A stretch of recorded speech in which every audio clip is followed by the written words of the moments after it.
consider a dense woodland area, a place that was largely untouched by human hands. You have trees that grow and generate leaves. You have ground cover of all types of foliage and small plants that grow during the summer, mosses, other greenery. And in the fall and in the winter, when the leaves fall, those leaves die, they fall, and they create a carbon-rich substance that mixes with the rotting plants on the ground, which is a nitrogen substance. So you have your two building blocks of soil. You have your nitrogen and your carbons that mix together, and they rot and decompose on the ground. In the very short term, 1 to 2 years, that becomes a natural compost, if you will.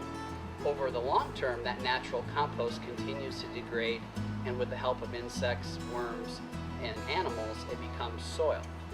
So in the gardening setting, what we're trying to do is fast track that natural process designed by the Creator to improve the soil that we try to grow our tomatoes and squash and beans in. So in a garden setting, we would compost for mainly four main reasons. The first would be for mulching. Mulch is not the wet, nasty, dead redwood you buy in bags and Lowe's. Mulch is a rich organic matter that you can apply on the top of the ground where you're planting plants to control weeds and to help retain moisture. So we would use compost for mulching.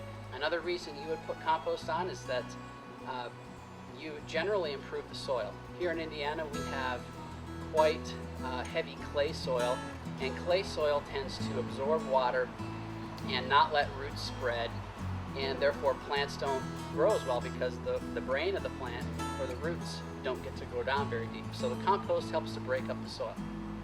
Another reason you would put compost on is for fertilization.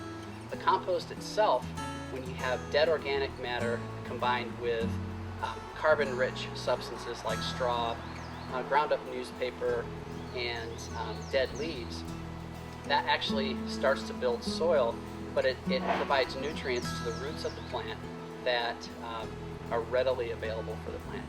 The last reason is for disease prevention.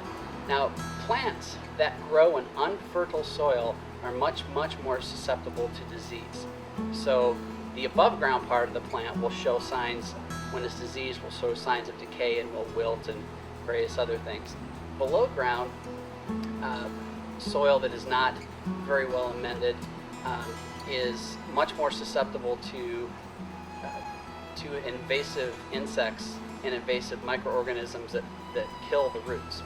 So what the compost does is it allows the soil to maintain a good balance of beneficial insects, beneficial microorganisms, and it allows those nutrients to be ripe and ready for the roots to absorb them into the plant.